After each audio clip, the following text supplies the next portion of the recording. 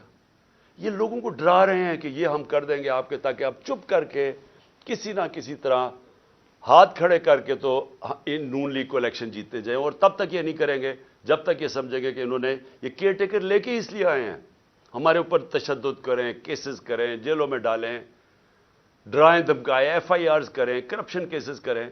پرویز الہی کے گھر پولیس بھیج دی کل، کتنی گاڑیاں چلے گئی وہاں اس کے اوپر. ہمارے وہ ورکرز کے ان کو پولیس بلا کے ہراساں کرنا شروع ہو گئی ہے کہ تمہارے کیسز کریں گے، ان کو ٹیلی فون کر رہے ہیں. تو کیا یہ کیئر ٹیکر کرتی ہے؟ کیا پاکستان کی تاریخ میں کبھی کیئر ٹیکر نے ایسی حرکتیں کی ہیں؟ میری جے آئی ٹی، اب ذرا یہ سن لیں، میری جو جے آئی ٹی بنائی ہوئی ہے جو میرے اوپر قاتلانہ حملہ ہوا، یہ سوچیں کہ وہ ابھی نوٹیفائڈ ہے، پنجاب گورنمنٹ نے نوٹیفائی کی ہوئی ہے وہ جے آئی ٹی.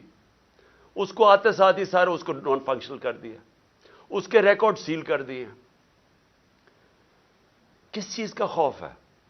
پہلے وہ 2 ڈی پی او گجرات اور یہ جو سی ٹی ڈی کا ایس ایس پی تھا، وہ کوآپریٹ، وہ ہمارے نیچے آفیسرز کام کر رہے ہیں، وہ پنجاب گورنمنٹ کی بنائی ہوئی جے آئی ٹی سے وہ کہتے جی ہم جواب دینی ہے. ان کو کہا فون پکڑائیں جنہوں نے آپ نے ویڈیوز بنائی ہوئی ہیں، نہیں جی ہم نہیں دیتے. انہیں کہا آؤ جے آئی ٹی کے سامنے، ہم نہیں آتے. کون ان کے پیچھے؟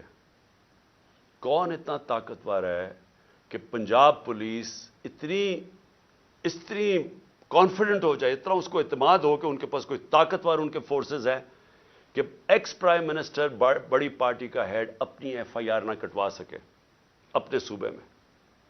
اور پھر جن کو خوف ہے، وہ جو طاقتور لوگ جن کو خوف ہے کہ کوئی چیزیں نہ سامنے آ جائیں جے آئی ٹی کی، وہ سارے طاقتور لوگ پوری کوشش کریں سیبوٹاج کرنے کی. لیکن سیبوٹاج کرنے سے پہلے کیا چیزیں سامنے آ گئی ہیں؟ پہلے میں یہ ذرا آپ کو 2 چیزیں بتا دوں کہ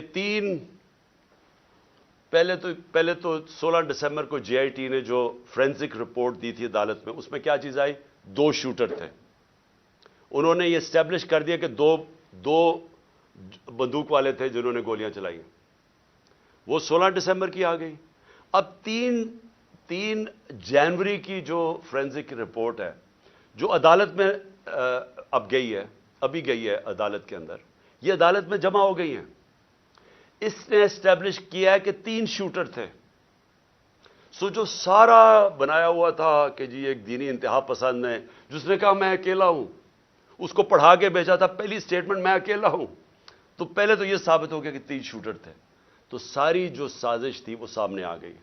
اور 3 شوٹر اس طرح تھے کہ اس کی گولیاں جو ہم کہہ رہے تھے، جو میں بھی کہہ رہا تھا کہ اوپر سے میرے چھت سے گولیاں، ان کے گولیوں کے خول مل گئے جو انہوں نے آئیڈینٹیفائی کیا ہے جے آئی ٹی نے، جو کہ اب عدالت میں جمع کروا دی. تو سوال میرا یہ پھر سے بنتا ہے کہ کیا ایک کیئر ٹیکر گورنمنٹ جس کا کام ہی یہ نہیں ہے، جس کا کام یہ تھا کہ وہ صرف اور صرف الیکشن کروائے، وہ انٹرفیئر کر رہی ہے جے آئی ٹی میں؟ کون ہے ان کے پیچھے؟ کون ہے یہ ان کو جو ایڈوائز کر رہا ہے کہ سارے جو آفیسرز یہاں لگوائے جائیں وہ سارے اینٹی پی ٹی آئی ہوں؟ ان آفیسرز کو لگایا جا رہا ہے جنہوں نے 25 مئی میں ہمارے اوپر ظلم کیا تھا. ہم نے 22 صرف ساری پنجاب کی فورس سے ہم نے 22 لوگوں کے نام دیے تھے کہ ان کو آپ کو نہیں لگانا چاہیے، یہ سخت ہمارے تحریک انصاف کے خلاف ہے. انہوں نے ہمارے اگینسٹ ایکشن لیا تھا. ان میں سے 13 کو لگا چکے ہیں، 22 میں سے 13 لگ گئے اور باقی لگنے والے ہیں. کون سی کیئر ٹیکر گورنمنٹ نے پاکستان کی تاریخ میں یہ کیا ہے؟ اور میں ایک اور بھی بات کرنا چاہتا ہوں، کیونکہ یہ میرے اوپر جو قاتلانہ حملہ ہوا تھا، ایک قیامت کی نشانی آ گئی ہے. آصف زرداری نے میرے اوپر ہرجانہ کر دیا، ڈیفیمیشن کر دیے. ڈیفیمیشن کا کیا مطلب ہوتا ہے؟ کہ میری ریپوٹیشن کو نقصان پہنچایا گیا ہے، اس لیے میں عدالت میں جا رہا ہوں. آصف زرداری صاحب، سب سے پہلے جب یہ عدالت میں کیس جائے گا، میں تو بڑا شکر کر رہا ہوں کہ آپ عدالت میں آئیں گے. سب سے پہلے وہ آپ سے پوچھیں گے کیا آپ کی کوئی ریپوٹیشن ہے جو خراب ہوئی ہے، اس کو نقصان پہنچ سکتا ہے. ساری دنیا میں مضمون آپ کو دکھائیں گے پہلے کہ مسٹر 10% آپ کا نام رکھا گیا تھا، کہ ہر چیز کے اوپر پیسے بناتے تھے.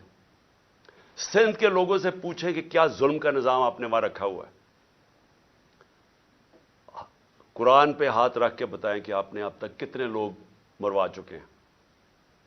وہ جج کا جو نام آپ کے اوپر آتا ہے، بتائیں نا لوگوں کو کہ آپ نے کیا کیا کیا اپنی ماضی میں، کس طرح کی دہشت پھیلائی ہوئی آپ نے سندھ کے اندر. میں تو شکر کر رہا ہوں کہ میرے اوپر ہرجانہ کریں آپ.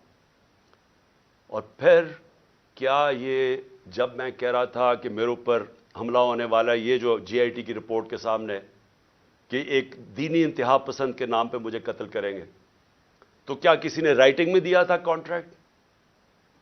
مجھے پتا چل ہی گیا تھا نا کہیں سے. تو میں اس لیے بول رہا تھا تب، اور جلسوں میں کہہ رہا تھا کہ کرنے والے ہیں. اس سے پہلے بھی ایک پلان بنایا ہوا تھا، یہ پلان بھی بنا تھا. تو کوئی مجھے رائٹنگ میں تو کسی نے نہیں کہا تھا کہ آپ ثبوت دیں. جی مجھے انفارمیشن ملی تھی تو میں نے کہا تھا، اور وہ ساری انفارمیشن ثابت ہو رہی ہے. یہ جو جے آئی ٹی میں کور اپ کرنے کی کوشش ہو رہی ہے، یہ طاقتور لوگ اپنے آپ کو بچا رہے ہیں، اس لیے وہ خوف زدہ ہیں کہ کہیں سچ نہ سامنے آ جائے. اور یہ جو آصف زرداری آپ نے جو گیم کی ہے، یہ ایک سپلنٹر گروپ ہے دہشت گردوں کا. اور میری انفارمیشن اتنی سالڈ ہے، وہ اتنی سالڈ ہے کہ وہ اس میں جو مجھے ڈیٹیلز پتہ ہے کہ کون سے وہ ایجنسیز کے آفیسرز اس کے ساتھ آپ کے ساتھ ملے ہوئے ہیں جنہوں نے پلان کیا ہے. پہلے تھا ایک قتل کا پلان ہے، اس کو میں نے جب 4 نام میں نے ٹیپ پہ ریکارڈ کر کے ملک سے باہر پہنچا دیے، مجھے کچھ ہوگا وہ نام آ جائیں گے. پھر پلان بی بنا جس میں 3 لوگ ملوث تھے، اس کا میں نے سیدھی طرح، اور اس کی ایف آئی آر، اس کی کیونکہ ایف آئی آر نہیں ہوئی، اسی سے ثابت ہوتا کہ وہ 3 ملوث تھے. کیونکہ میری رائٹ ہے، یہ تو میرا حق ہے کہ ایف آئی آر، میرے اوپر قاتلانہ حملہ ہوا، مجھے اجازت ہونی چاہیے تھی، انویسٹیگیشن میں اپنے آپ کو ثابت کر لیتے ہیں. اور یہ جو تیسرا جو یہ پلان انہوں نے کیا ہوا ہے، اب یہ دہشت گردی کے نام پہ ہوگا کہ پہلے تو دینی انتہا پسند نا سلمان تسیر ٹائپ مرڈر، اب یہ ہوگا کہ جی دہشت گردی ملک میں آ گئی ہے تو جی دہشت گرد کا خود کش حملہ ہو گیا اور عمران خان کو مار دیا۔ میں یہ اس لیے ساری قوم کے سامنے لے کے آ رہا ہوں کہ آصف زرداری، آپ نے جو اربوں روپیہ اس ملک کا چوری کر کے باہر رکھا ہوا ہے، یہ قوم آپ کو معاف نہیں کرے گی۔ اس لیے میں نے کیا ہے کہ آپ پیسہ نہ انجوائے کریں، بعد میں یہ سمجھیں حملہ کروا کے کروا دیں۔ اور وہ جو آفیسرز بھی ہیں ان کا بھی مجھے پتہ ہے کون ملوث ہے ان کے اندر، اور اس لیے میں پہلے سے لوگوں کو آگاہ کر رہا ہوں، اور میں بڑا شکر کر رہا ہوں کہ اس آدمی کو میرے ساتھ عدالت میں کھڑا کرو۔ میں اس کی پوری کتاب ہوگی، اتنی بڑی کتاب ہوگی بتانے کے لیے کہ اس کے پاس ریپوٹیشن ہی نہیں ہے ڈیفینڈ کرنے کے لیے۔ آخر میں اپنی قوم کو میرا آخری پیغام یہ آج کی تقریر کا کہ دیکھیں، ایک ملک پھر سے یہ یاد رکھیں کہ ہم جس طرح جا رہے ہیں یہ ملک ہم تباہی کی طرف جا رہے ہیں۔ کیوں؟ کیونکہ ہمارا ایک بہت بڑا، جب پاکستان بنا تھا اس کے پیچھے ایک بڑا فلسفہ تھا، اس کے پیچھے قربانیاں تھیں، اس کے پیچھے ایک بڑی خواب تھی۔ اس ملک کو بنانے کے لیے ساری دنیا، مسلمان دنیا میں خوشیاں ہوئی تھیں۔ مجھے البینیا کا پرائم منسٹر ملا ایک دفعہ، اس نے کہا کہ ہم قائد اعظم کی تقریریں سنا کرتے تھے، اب وہ فوت ہو گئے، ہم ریڈیو پہ سنا کرتے تھے، اور نیلسن منڈیلا نے کہا کہ وہ قائد اعظم کی تقریریں سنتے تھے کیونکہ وہ سارے آزادی کی جنگ میں ملوث تھے۔ اور اس نے کہا کہ مٹھائیاں بانٹی گئیں البینیا کے اندر جب پاکستان بنا۔ یہ ساری مسلمان دنیا میں ایک ہوپ آئی کہ ایک ایسا ملک بنے گا۔ اس وقت سب سے بڑی پاکستان کی آبادی تھی مسلمان ملکوں میں، بدقسمتی سے ناانصافی کی وجہ سے ایسٹ پاکستان علیحدہ ہوا۔ تو اس وقت سارے لوگوں نے امید لگائی ہوئی تھی کہ ایک ایسا ملک آئے گا جو لیڈ کرے گا مسلمان دنیا کو۔ ہم کدھر پہنچ گئے وہاں سے؟ ہمارے پاس یہ چور اوپر بیٹھ گئے، آ کے پیسے ان کے باہر پڑے ہیں، ملک کا ان کو کوئی فکر ہی نہیں ہے۔ روپیہ 90 روپیہ ڈالر مہنگا ہو گیا ہے ان کے 9 مہینے میں۔ ان کو کیا فائدہ ہوا؟ ان کو کیا نقصان ہوا؟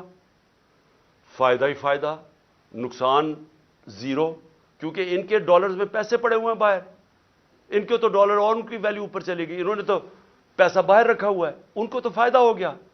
نقصان ہماری طرح کے پاکستانیوں کو ہو رہا ہے جن کا جینا مر رہا ہے یہاں۔ ان کے لیے تو عذاب ہو جاتا ہے، جی ای سی ایل پہ ڈال دیا، مجھے ڈالیں ای سی ایل پہ، مجھے کیوں نہیں فکر کہ اچھا جی ای سی ایل پہ ڈالیں گے تو مجھے بڑا کوئی مسئلہ ہو جائے گا۔ ان کو کیوں مسئلہ ہے؟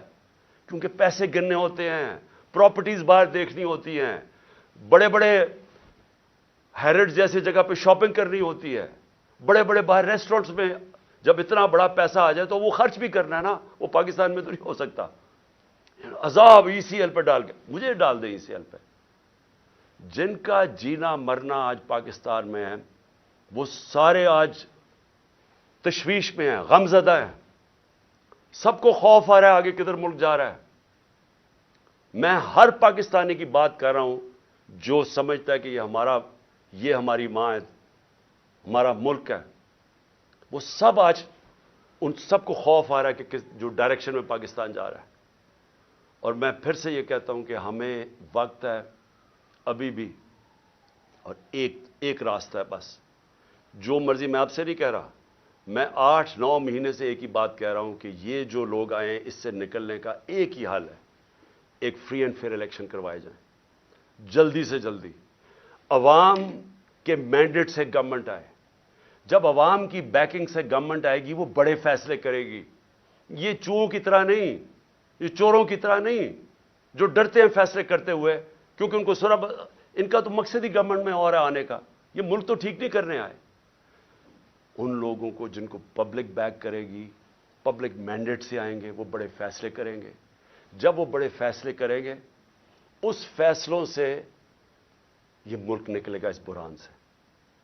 یہ صرف انتظار کر رہے ہیں۔ میں ختم کرتا ہوں، کرکٹ سے ختم کرتا ہوں کیونکہ میری بڑا زندگی کا حصہ تھا کرکٹ۔ یہ میچ ایسا ہے، یہ میچ کھیلنا چاہتے ہیں ان کے اپنے امپائر، اپنے سلیکٹروں، اپنی پچ ہو، اپنا تھرڈ امپائر ہو، قانون یہ بیچ میں میچ کے بدلتے رہے، دیکھ رہے ہیں نا، دوسری ٹیم شاید جیتنا جائے، قانون بھی بدلتے ہیں، قانون بھی گیم کے یہ بدل رہے ہیں.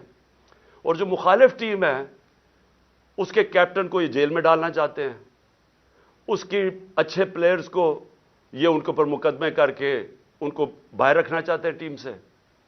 باقی جو ٹیم ہے ان کو کوئی پولیس ڈنڈے شنڈے مار کے کسی کی ٹانگ توڑ دی، کسی کا ہاتھ توڑ دیا. اوپر سے جب یہ سمجھے گے نا کہ اب یہ ٹیم بالکل ہی اب نکارہ ہو گئی ہے، تو پھر وہ 12th مین جو باہر لندن میں بیٹھا ہوا ہے وہ جب سمجھے گا نا، وہ اتنا ڈرپوک آدمی، وہ صرف تب واپس آئے گا جب وہ سمجھے گا اب ٹیم قابل ہو گئی ہے کہ جناب میں اب نیلسن منڈیلا آ کے اب میں جیتوں. ایسے ہونا نہیں لگا، کیونکہ ایک اور امپائر ہے مالک یوم الدین، وہ فیصلہ کر بیٹھا ہے. آپ جو مرضی کر لیں، میچ آپ نے ہارنا ہے. پاکستان زندہ باد.